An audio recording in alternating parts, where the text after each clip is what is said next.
welcome to Elements of Ayurveda, Empowering Wisdom of Life. I'm your host, Colette, and in this podcast, I hope to empower you to take charge of your own health by sharing the holistic teachings of Ayurveda, the ancient healing tradition from India. We will also discuss topics like health and wellness, nutrition, yoga, fitness, meditation, breath work, and much more, as well as interviewing lots of inspiring people along the way. My humble wish is to help you to connect to your true nature, to Mother Nature, and to each other. If you like the content, be sure to subscribe to the show, and the new episodes will automatically download for you to enjoy. This show is for you, and so I would really appreciate your feedback. You can also do a ratings and review in the iTunes section. Thanks in advance, and now here's the show. Hi there, and welcome to episode 10, Ayurveda and the Stages of Life. In previous episodes, we've talked about the doshas, how everybody has a unique mind-body type or constitution type. And we've talked about the seasons and how the change in the seasons affect your body as well. But due to the principle of the macrocosm and the microcosm, as is the macrocosm, so is the microcosm, meaning that humans were part of nature. We're made up of the same 5 elements of nature: space, air, fire, water, and earth. Therefore, everything that happens in nature, the macrocosm, is reflected in our microcosm, in our body and mind. Now, we've also discussed how the daily circadian rhythm, which is our internal 24-hour clock, which is responsible for our behavioral, our physical, and our mental changes throughout the day, can also have a big impact on our health and well-being and on our body and mind, of course. And today I want to talk about the stages of life. And Ayurveda gives us this amazing insight into how we need to be aware of what stage of life we're in and how this stage of life can impact our health and well-being and how to maintain balance during the stages of life. We'll also talk about the benefits of each stage and also the vulnerabilities that come up these stages. So, as I mentioned, the doshas, right, of Vata, Pitta, and Kapha. We've gone through those in previous episodes, how we each have a unique ratio of Vata, Pitta, and Kapha in our constitution, in our mind-body type.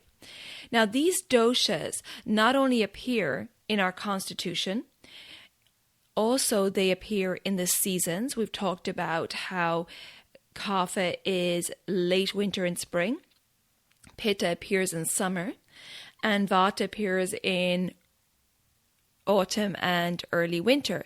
These doshas also appear in the life cycle. So during our life cycle, these 3 doshas rise and fall. Now the Kapha dosha rises from birth to puberty. The Pitta dosha rises from puberty to menopause for women or andropause for men. And the Vata dosha rises post-menopause and andropause and right through old age.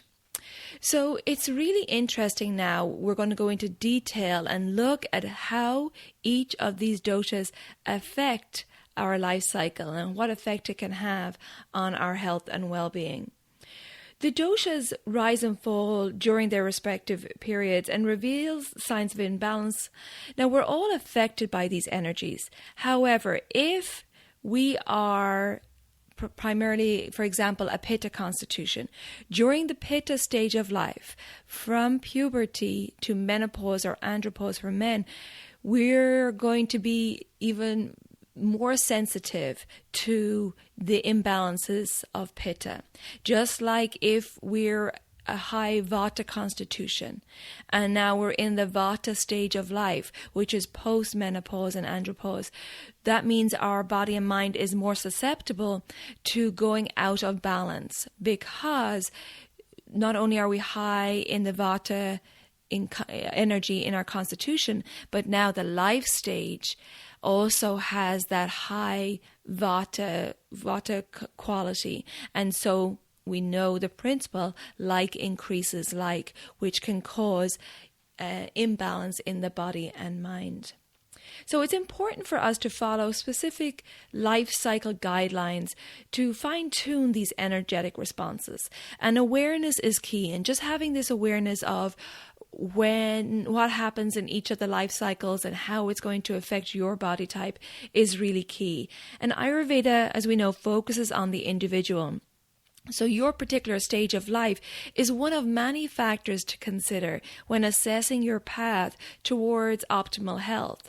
And ideally, you seek out an Ayurvedic specialist, and they will help you with this knowledge. And once you attain this knowledge, then you have it. You understand your unique constitution, and you understand, okay, how the seasons affect you, and what you need to be aware of, and then how your stage of life is affecting you too.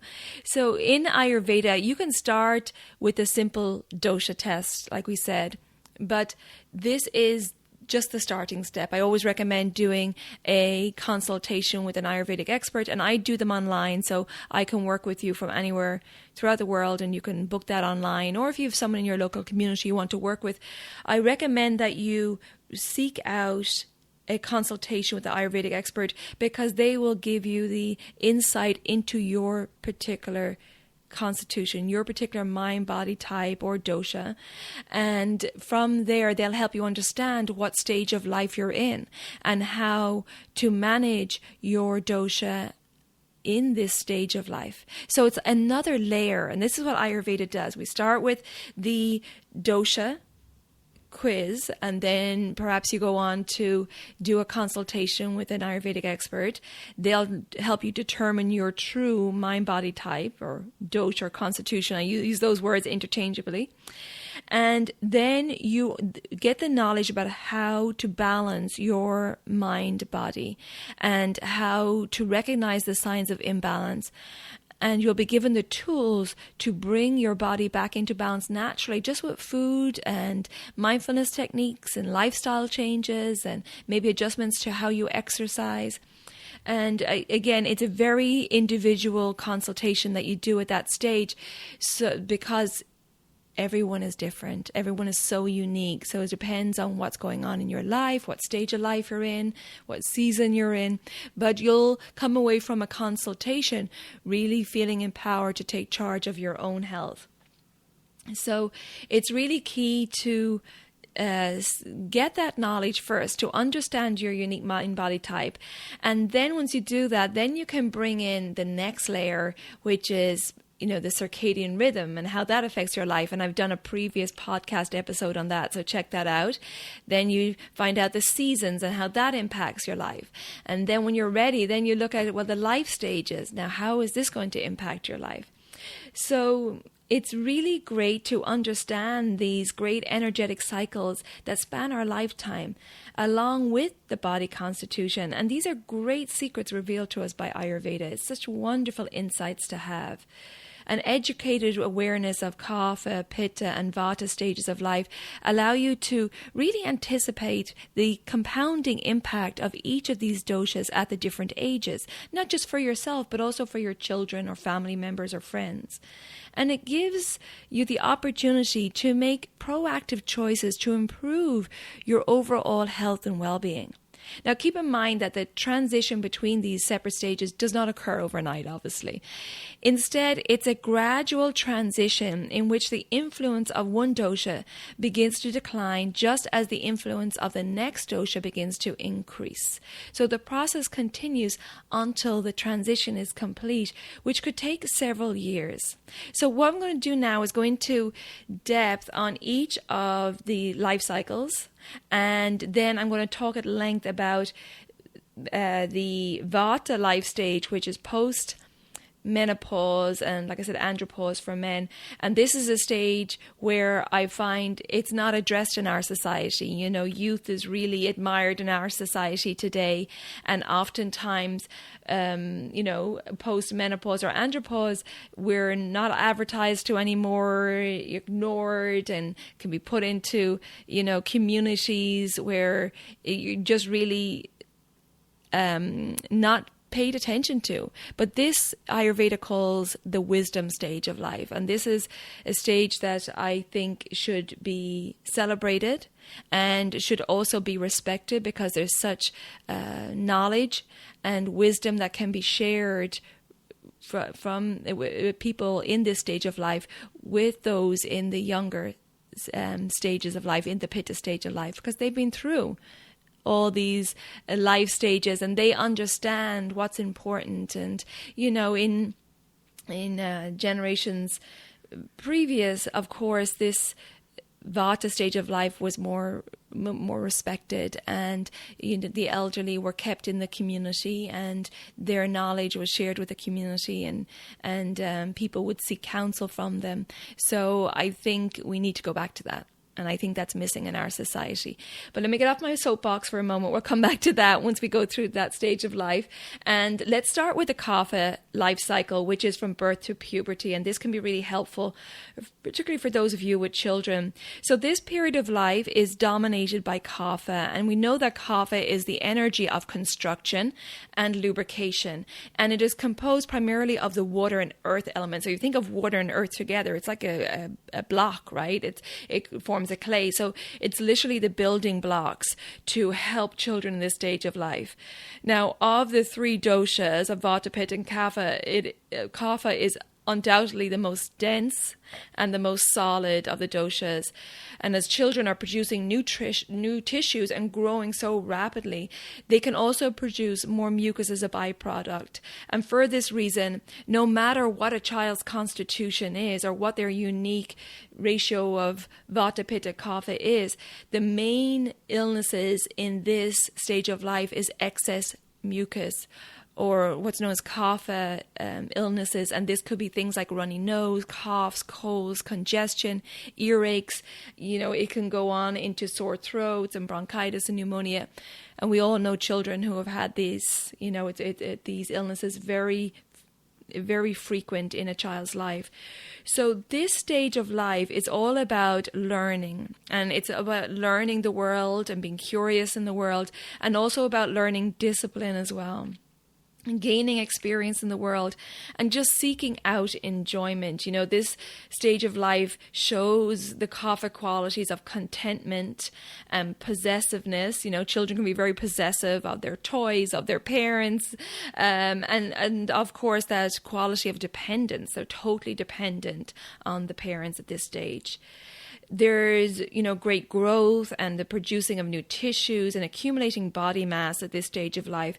And therefore, they require a lot of sleep because there's such mass growth going on. So that's why they need that quality sleep in this stage. We talked about how there's a mucus buildup, which is a byproduct of the tissue production.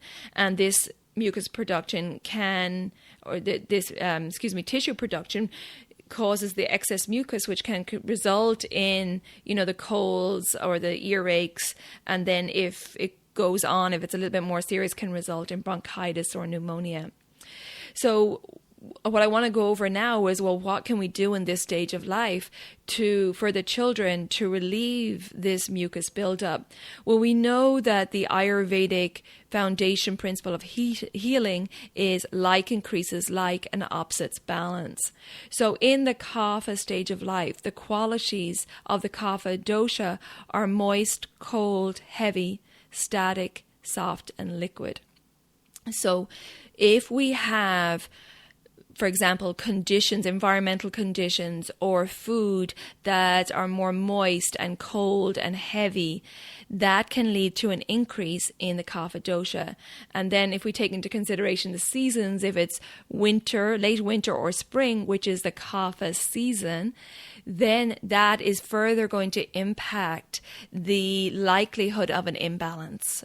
When the environment has maybe snow on the ground, or there's a lot of moisture in springtime, of course it depends on which part of the world you're in, that those qualities in the environment of wet and soggy earth and cold conditions, more moisture in the air, can lead to an increase in cough in the body. And if the child is a high Kapha constitution and in the Kapha stage of life, obviously, and then there's cough in the environment, that's why we see children getting a lot of congestion illnesses in this time of year. So what we want to do is increase the opposite qualities in this stage of life.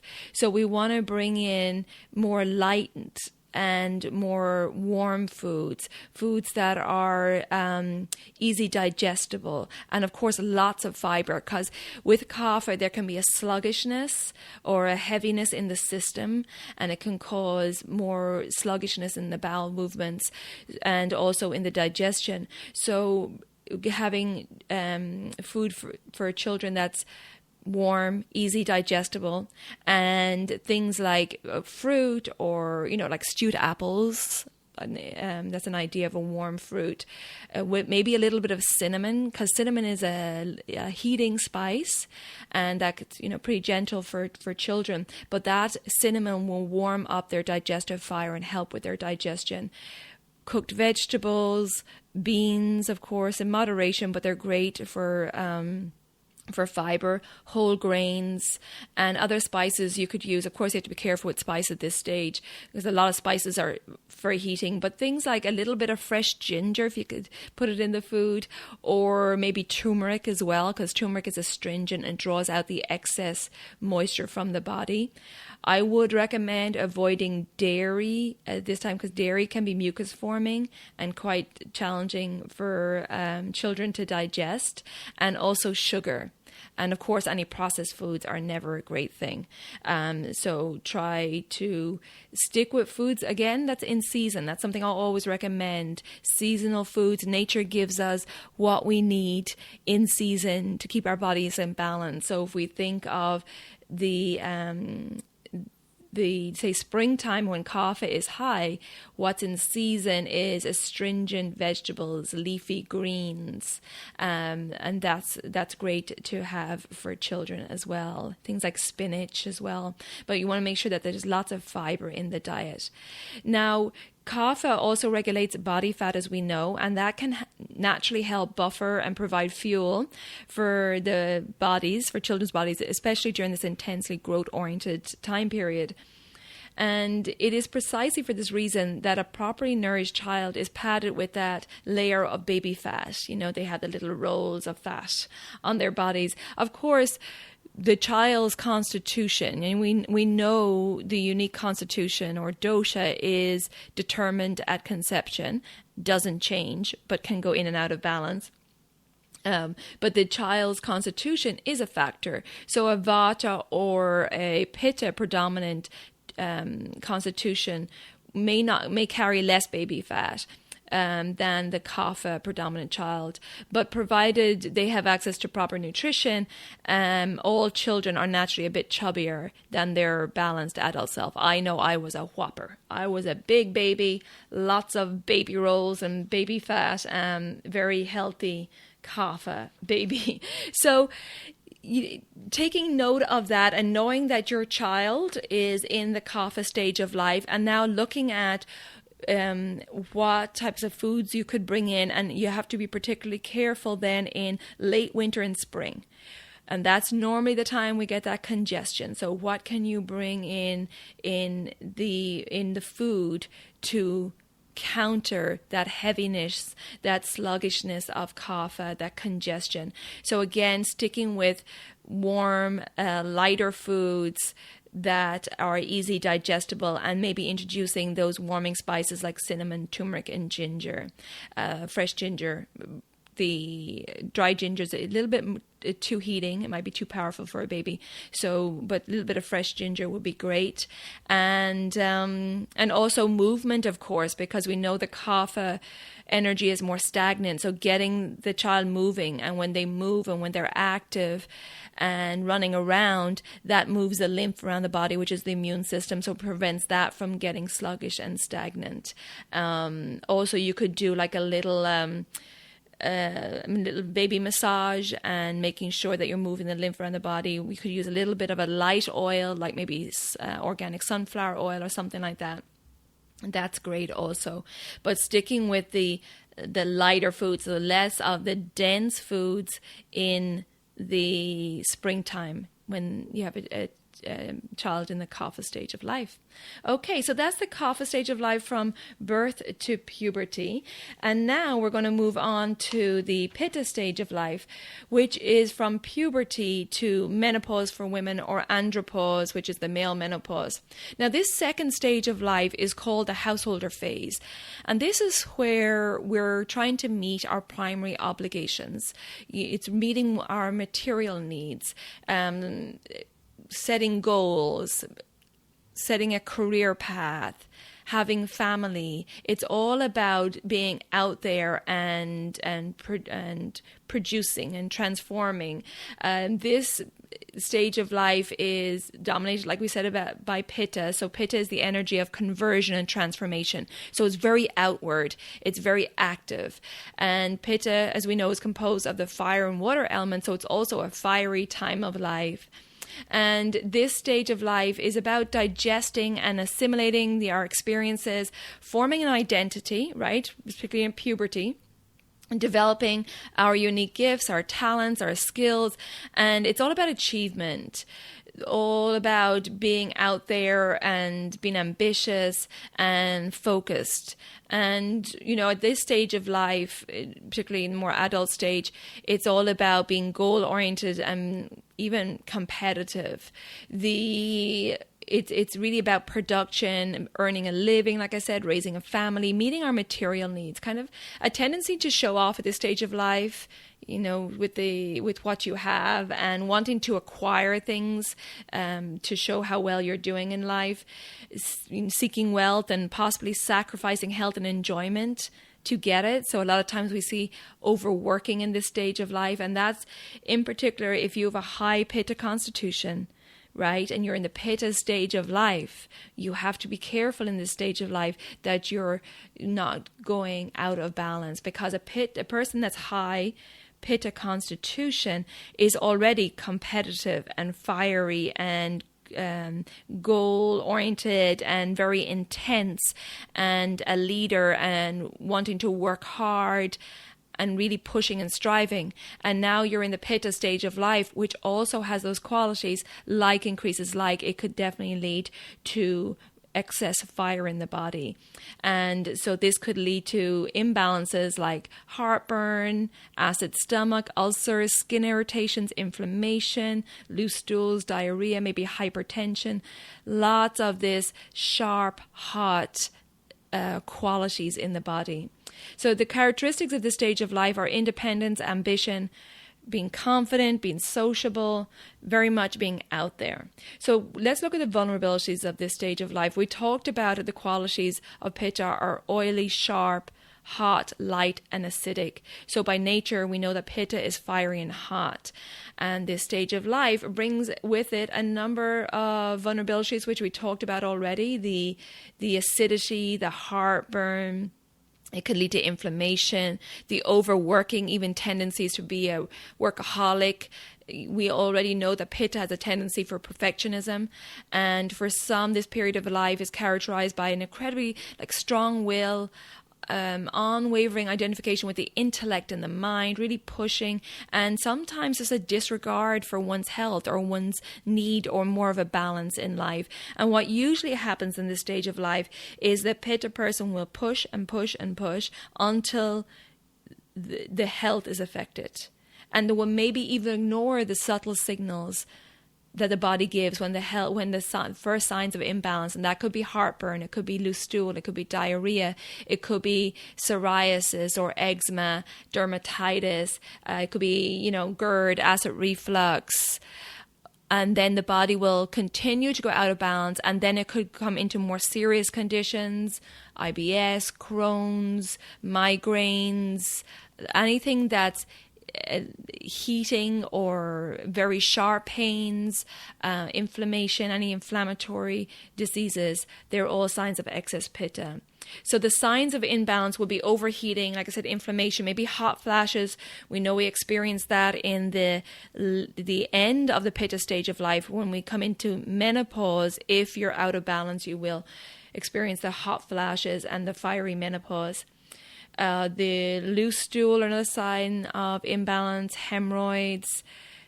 I talked about the eczema and psoriasis, maybe acne, adult acne, hives, skin rashes, eye problems, maybe bloodshot eyes, headaches, the GERD, acid reflux, ulcers, and then emotionally, the signs of imbalance could be anger, impatience, frustration, irritability, jealousy, intolerance, being overcritical and over-analytical, and like I said, mentioned earlier, the tendency towards being a workaholic, perfectionist tendencies. So all this really affects the Pitta predominant dosha in the Pitta stage of life. So if you're feeling these signs already, as you're listening to this, you need to take note and take charge of your health before it develops into something more serious down the road, and now bring it back into balance. Now, we all will be affected by Pitta in this stage of life. However, as I've said in the Kapha stage, if you have a high Pitta constitution, you will have more sensitivity to these heating symptoms. So if you're eating the wrong foods, if you're overworking, if you're over-exercising, remember Pitta is very competitive, so if you're over-exercising, it can lead to imbalance. These symptoms are all signals from your body that there's too much heat, and so steps need to be taken to reduce this heat before, like I said, it turns into something more serious down the road. And again, we're looking at like increases like and opposites balance. So we need to bring in the opposite qualities of hot, sharp, oily, acidic, and light. So they're the qualities of Pitta. We want to bring in the opposites. So we want to bring in more cooling foods, more moderation into life, more alkaline, more grounding foods. So some tips that I can give you here today would be less intensity and less competition, more balance. So if you have a really intense work office environment, and for example, and then you go to the gym and you're doing really intense workouts, that's going to lead to further imbalance. So my recommendation is, if you're at the stage of life where you have a really very stressful job and you're like, I can't do anything about this, it is what it is, well then try look at areas in your life where you can bring more moderation and balance. So instead of maybe going to the gym and doing a crazy intense workout and pushing yourself where you feel that heat and that aggravation and that irritability rise even more in your body, maybe you go take a walk in nature. Maybe you go to the beach, take your shoes off, put your feet in the sand, so that you're trying to find that balance in other areas of your life. You want to avoid spicy, salty, and even sour foods at this stage. Avoiding oily or deep fried foods, because you already have that oily quality in your constitution, so that will drive you further out of balance. Avoiding caffeine and too much caffeine. You know, definitely if you tend to be a workaholic and you're trying to get through and push through the end of the day, and you might go for another coffee, that's going to aggravate your Pitta even more. And alcohol, you know, you come home from a really stressful day and you go for that glass of wine.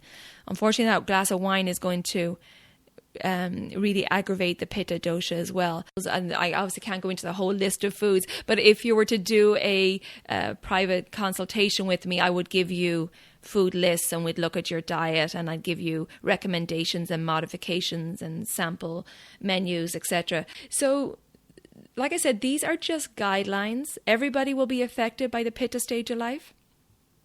And of course, the sensitivity will come for the high Pitta constitution, because you already have those Pitta qualities in your body.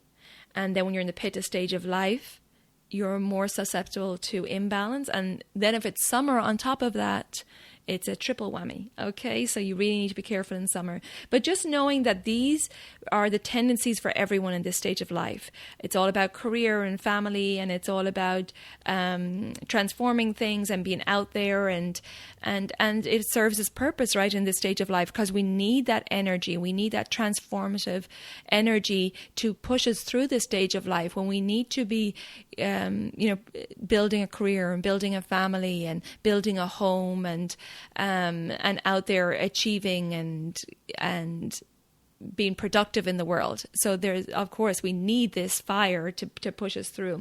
But it's when we go out of balance, obviously, it can lead to a problem. And like I always say, there's no one size fits all. So the guidelines I'm giving here today are just guidelines. And again, just to, if you want to go further, seek out an Ayurvedic expert to get guidelines for you specifically. Okay. And then you can, if you want to do it with me, you can book it on my website under services. Okay. So now at the end of the Pitta stage of life, we have menopause, right, for women, and andropause for men. Just like at the end of summer, and if you're not sure what I'm talking about, I go in depth into the seasons in another podcast episode, so search that out.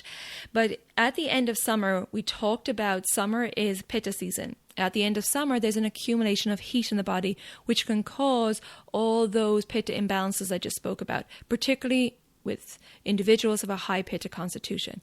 The same happens at the end of the Pitta stage of life. This is why menopause can be a hot, fiery mess, and particularly for those with a high Pitta constitution. Because at the end of the summer and at the end of the Pitta stage of life, we have accumulation of heat in our body. And if we ignored any signs of imbalance, or if we didn't have the proper self-care practices in place to keep us in balance during the Pitta stage of life, it will manifest into an imbalance at the end of the Pitta stage of life. So at the, going into our late 40s, 50s, we could have all this excess heat, which could bring on the inflammation, the heartburn, the GERD, the IBS, the skin problems, the headaches, the migraines, because of that accumulation of heat. So for those of us going into that stage of life, if you're in perimenopause, if you're, and that can take 10 years, so it could be from mid-30s all the way through 40s into early 50s, you need to be aware of your constitution. You need to be aware of how you're living your life, how your lifestyle is affecting your health, your food choices, how your career is affecting your health. You need to bring in more moderation. Again, this is for everybody, but particularly for those with a high Pitta constitution. So that's what happens in menopause. And that's why you hear some people, and for men too, men and women really feeling excess heat and imbalance at this time, because there was too much Pitta accumulation in the body. The health and well-being was ignored. There wasn't the self-care practices in place. There wasn't the moderation. And now it's come to a point where the body is really giving you strong signals. You need to take care of this right now, because you're getting hot flashes, you're irritable, you're having lots of inflammation in the body, and so on. So once we do that transition, then we go from the Pitta stage of life, and then we enter into the Vata stage of life, which is post-menopause and andropause. And in Ayurveda, we call it the wisdom stage of life. Now this stage, and I'm seeing a lot of this with clients, it's a big transition from the Pitta stage to the Vata stage. And I see a lot of clients having challenges adjusting to the new stage. And this is something I feel is not dealt with at all. There's a focus on menopause. There's no focus on andropause for men, very little, right? Most people that I say andropause to, they're not familiar with the term. So that's another problem that's unfortunate, that men, it's not discussed. Menopause, of course, you hear about it all the time, and it's usually associated with, that excess heat, it's just an imbalance and can be dealt with, and you can have a smooth transition. Menopause does not mean that you have to have hot flashes or any of the other excess heating symptoms. You can have a smooth transition as long as you put the self-care practices and understand your body type. Okay. And then, unfortunately, yes, andropause is not really dealt with. But then there's also this transition where you're going from the productive stage of life. It's all about career, and it's all about competition, and it's all about being outward. And then all of a sudden, I'm seeing a lot of people, as they're going through this transition to the Vata stage of life, lose that want or desire for competition, they no longer are interested in maybe the sports they used to do, or they're looking at their jobs and kind of going, there's kind of a waking up at this stage as you go into the Vata stage of life, going, wait, now what am I doing? Why am I pushing so hard in a job? I am in my 40s or 50s, and life has passed me by, and I'm working all the time, and I'm not enjoying life, and I'm being too much of a perfectionist. So there's like this lifting of that Pitta, which served us in the Pitta stage of life. But now as we move into the Vata stage of life, it's much more of an introspective time. It's much more of a philosophical time. It's a time when you're thinking more about your spiritual beliefs. There's more of a looking into, how do I want to, go into the stage of life? Maybe you're thinking towards retirement. So there's a shift in focus. And why I find that people have a hard time in this stage of life is because they don't know how to transition. And I find it particularly, but not exclusively, for people with a high Pitta constitution. Because their mindset is, come on, push, be competitive, be driven, get on with it, just get it done. And now all of a sudden they're saying, what now? I don't have that competitive drive anymore. What's happening to me? Am I getting soft? What's going on? I'm being very emotional. Why are these changes? Come on, get on with it. They're still in that Pitta mindset, right? Their ego is holding, I would say their ego is more holding on to that Pitta mindset of go, push, come on, get up and get on with it. Stop, being in your head and being soft, as it were. And I'm using all these obviously derogatory terms, but this is what I'm hearing from people in this stage of life. But the mind and the body is wanting a shift. So there's this real battle of wills between the ego and what the desire of the mind and body is. And it's so interesting to see that. And when I talk to clients and I explain to them about this stage of life, there's almost like a relief. It's like, okay, I thought there was something really, wrong here. I thought I was losing it, or there was something seriously going on mentally. But I just explain to them, no, you're just going into a new phase of life. So we need to adjust things. So, and a lot of times for Pitta dominant constitutions, you need that permission almost. It's okay to let go. It's okay that you don't want to work out like crazy anymore. It's okay that you don't have that real push or desire for a career anymore. And it's natural. And I try to give them consolation and to understand that this is natural. You're going into a new phase of life. And this phase of life that I want to go into detail talking about now is a wonderful phase of life. And like I said earlier in the podcast, this is the phase of life where a lot of times people are ignored. They're no longer marketed to, because youth is really valued and revered in our society. But this is a stage of life where there's great freedom. You care less what people think about you. There's no desire to be competitive. There's a more, like I said, of an introspective view. You're looking into yourself. You're seeing your truth. You're wanting to show your true colors. There's less of a need to keep up with the Joneses or to put on this front so that people will like you. And the freedom that comes with that, when I talk to people in this stage of life, is amazing. And it's a beautiful thing. And I think it's something to look forward to. Often in our society today, it's like, old age, or saying, I'm getting older. And it's like a negative spin on it. But actually this stage of life, and you've heard people say in this stage of life too, that it's beautiful at this stage, as long as you're in balance. Right? If you are in balance, if you understand your constitution, you have your self-care practices, and you know how to keep yourself in balance, this could be a beautiful stage of life, because it's all about freedom. It's all about showing your true self. So the wisdom stage of life. So what you lose in youth, you gain in wisdom. So wisdom is the compensation. You've gone through all that stuff, all those years, all that Pitta pushing, and now you're ready to kind of sit back a little bit and let the younger folk go through that stage, and you just look at them shaking your head probably and be more at ease in yourself. The characteristics of both Vata and Pitta are visible at the beginning of this cycle. Like we talked about, Pitta is definitely there with the menopause and andropause. But then as you go further into this cycle, as you get older, more into the Vata stage of life. And it's a stage where you're seeking Dharma, which is, if you haven't already done so in life, it's like, well, what's my purpose? My purpose, was it really just to be in that corporate job for years? Or is it something more? And you're looking for honor and you're looking for truth and you really want to get to the truth of yourself. There is, the need for wealth, like I said earlier, gradually subsides. You realize, like, what's the value in this material stuff? And that desire is gone. And in this stage of life, it's strongly dominated by the qualities of Vata, which is more dryness.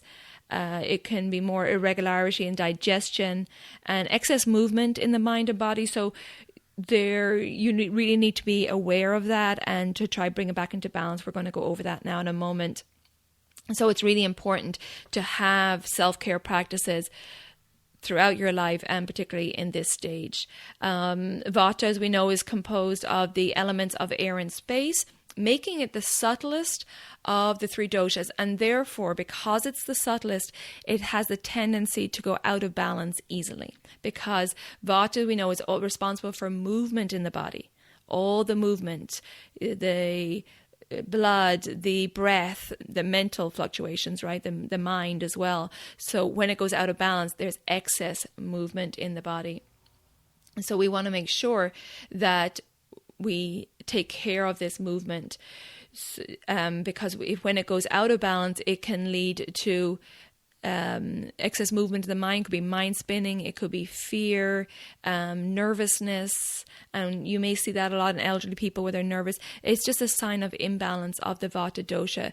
There can also be a lot of dryness at this stage of life, and dry skin, poorly lubricated tissues. There could be arthritis, joint pain, dryness in the bowel movements, maybe constipation because of excessive gas or bloating, as well as a number of sensitivities and intolerance that can decrease absorption from the food. So we want to make sure that we bring in the easy digestible foods, warm foods at this stage.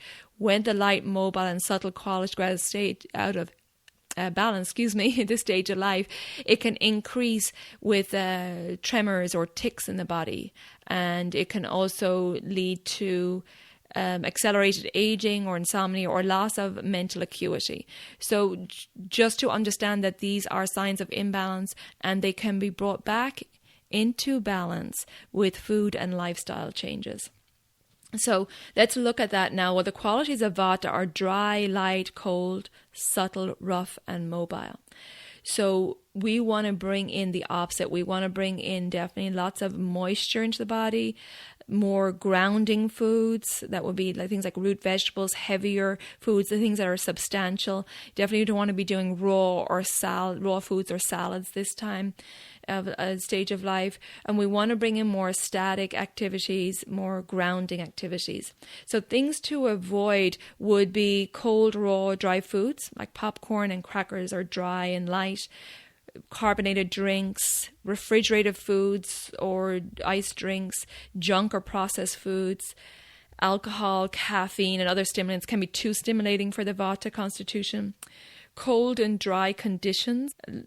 Another thing that can be very aggravating at this stage of life would be too much sensory stimulation.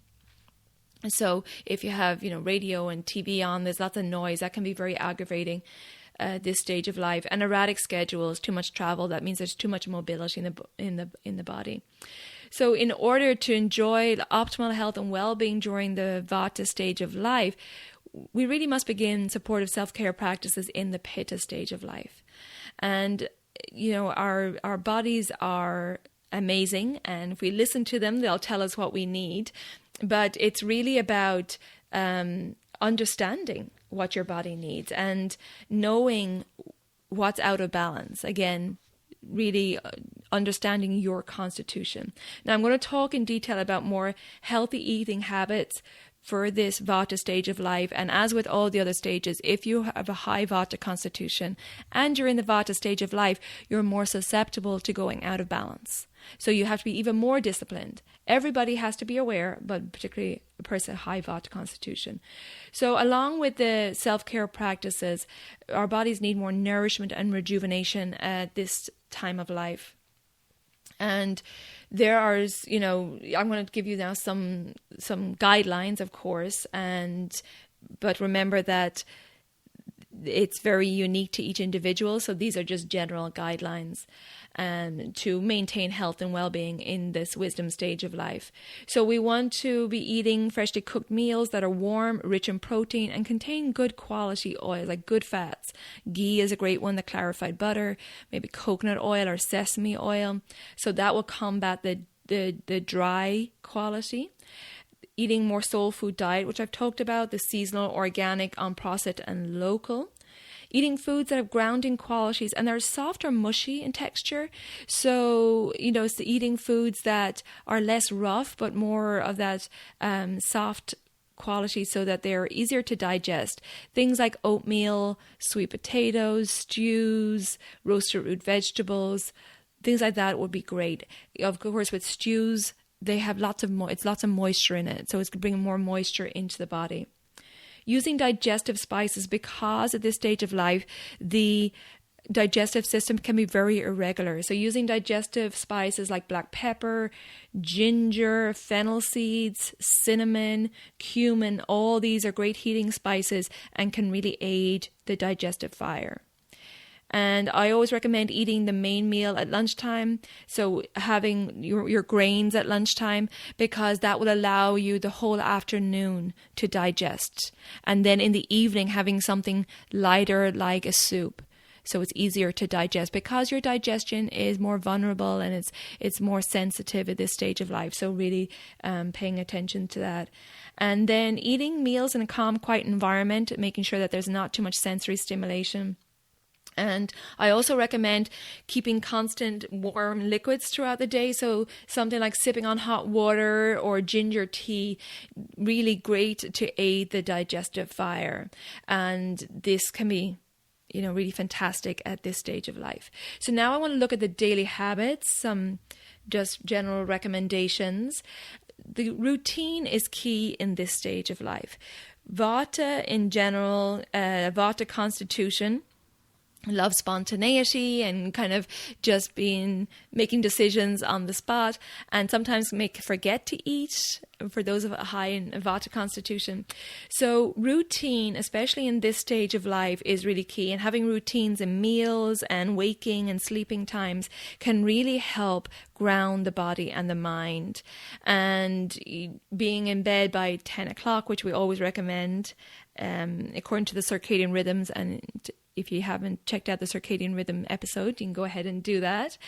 And also, bringing in mindfulness practices. I talked about how the subtle and mobile qualities of that naturally occur in Vata can go out of balance in this Vata stage of life. And again, if it's the Vata stage of life and we're in early fall and winter, that can be the triple whammy. If you have a Vata constitution, the Vata stage of life, and it's early fall and winter, you're really sensitive at that stage, at that time of year. And you really need to be careful, to be disciplined about your practices. So Vata can cause that mobility, and that subtle quality can go out of balance, and it can cause mind spinning and anxiety and possible depression and fear and nervousness, which you often see in people who are at this stage of life. But it can be brought into balance with the food that we talked about, grounding foods, good fats, lots of moisture. And also with mindfulness practices. So having a meditation practice is fantastic at this stage of life. Doing some breath work, calming the body and the mind. But just taking that time out for quiet time throughout your life is great, but particularly in this stage of life can be really grounding and calming that nervousness and anxiety that can appear in this stage of life. Also, We want to be exercising and moving daily. Of course, this is going to be very different exercise than you were doing in the Pitta stage of life. It could be walking, maybe swimming, doing an activity that you enjoy, but making sure that you're getting up and moving around, maybe biking, and doing it at a pace where you can talk in a full sentence, so it's not too intense, but you're getting the lymph moving, you're getting the blood moving, and you're helping with the digestive system and with elimination. I always recommend doing daily oil massages. This is particularly key this time of life with Abhyanga, the self-massage. I recommend for Vata dosha this time and this stage of life would be sesame oil, because it's a little bit warming, and that's an organic sesame oil. Putting it on your skin, just rubbing into your skin, circling on the joint, so you're lubricating the body, the skin, the largest organ is going to soak up all that oil, go into the cells and tissues, and you can leave it on for like 15 to 20 minutes, and then just have a shower where you can wash off the excess oil. And unplugging from technology at 6 o'clock. That's another one we talked about in the circadian rhythms. Really key, so that your mind isn't activated in the evening by watching TV or being on social media. Connecting to nature. Spending time in nature is good for everybody, but it can be very grounding in this stage of life. And definitely developing your creative side. This stage of life, I talked about how some people have that hard time transitioning, but I always say to people at this stage of life, it's a real stage to go and develop your creative side. Maybe you didn't have time in the Pitta stage of life because you had a career and a family. And I often see people going to Vata stage of life as now the time they're taking up that instrument or doing painting or getting into their gardening or their cooking. You have time now, and this is the time to indulge in those activities, because remember, the Vata dosha is all about creativity.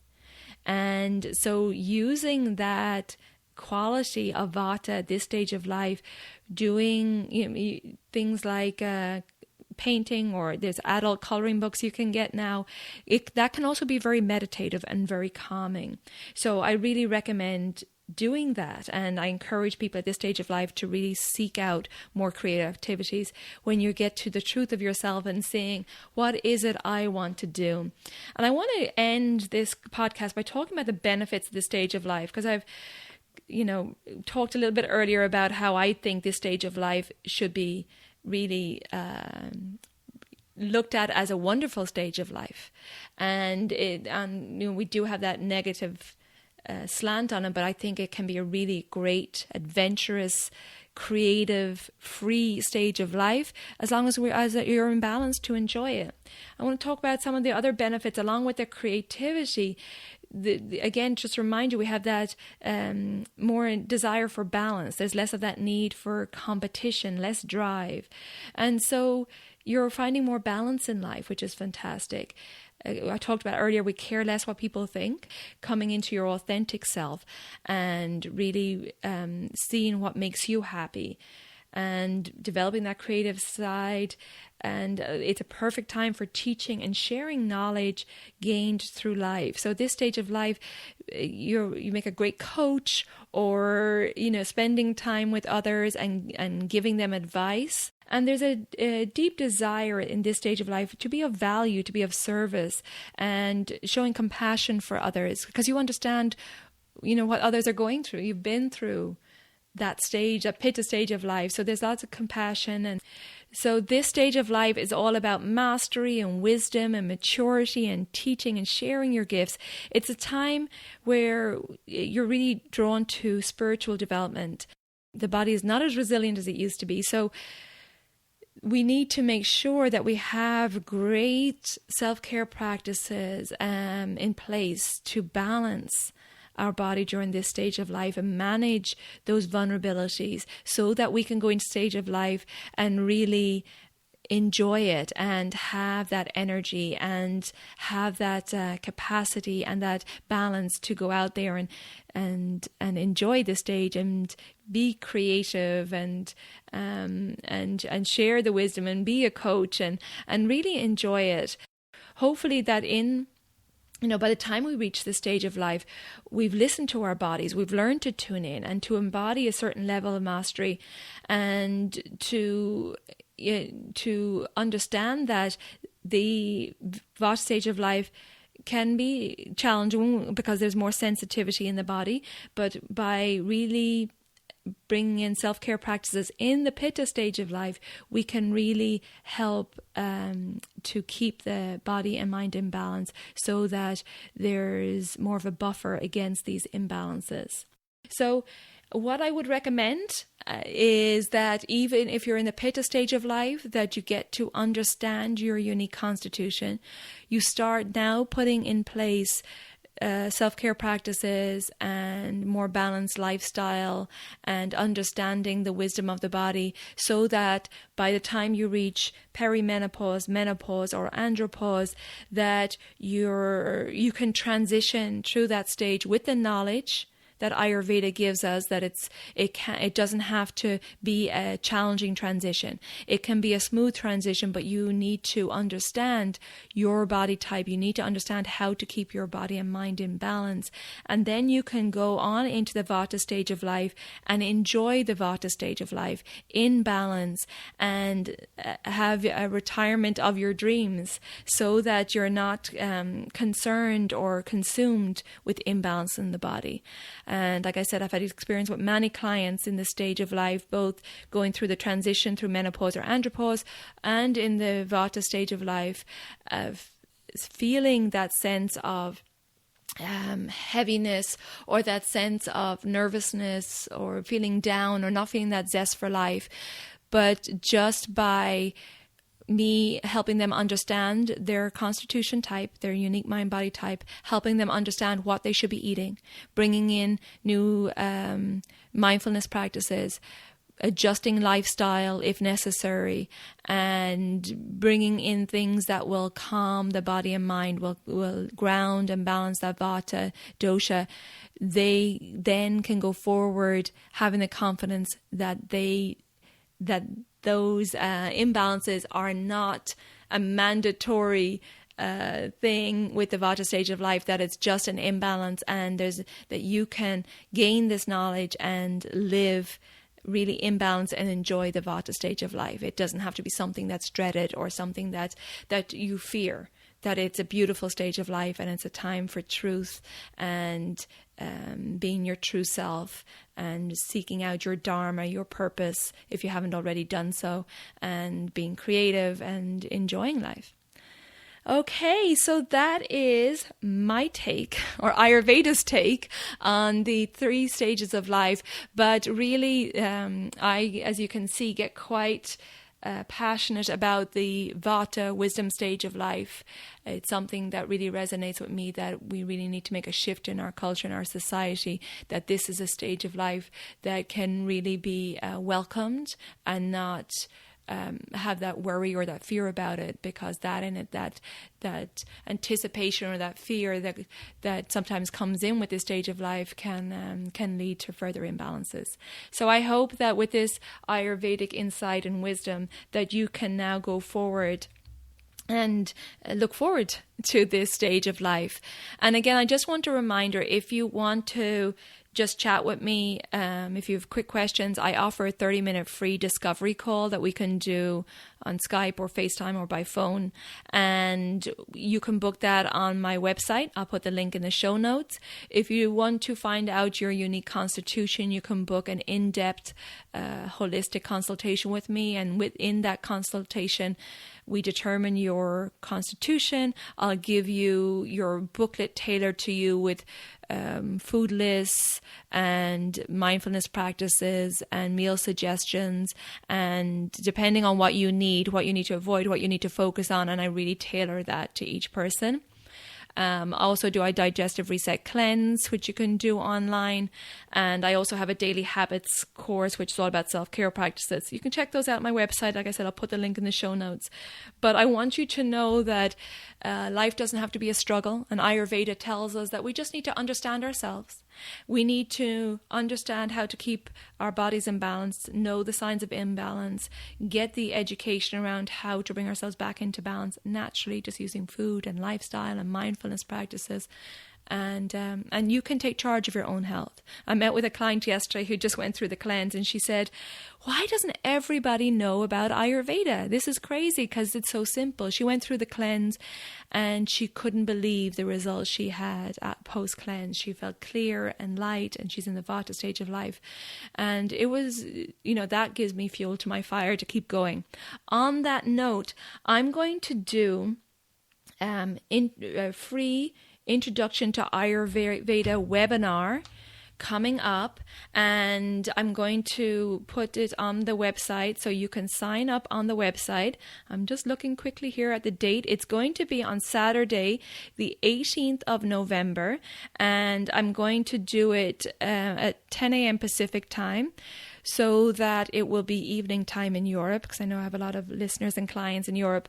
And so I hope you can join me. Or if you're familiar with Ayurveda but you want to introduce it to somebody else, please send them the information. I'll be putting it out on email, and you can go to my website and sign up. But please share it with them, and they can come join on this free call. And I hope to do these regularly. So if you're listening to this podcast after November, that you just check out my website, and I'm going to do them regularly so I can spread the word about Ayurveda. If you already know about it but want to share it with someone else, please share, because it's such valuable information for everybody. I appreciate you. Thank you so much for tuning in. If you like the show, please subscribe. If you'd like to leave a review and ratings, you can do so in iTunes. Just click on ratings and reviews there. And thank you. Take good care of yourself and be well.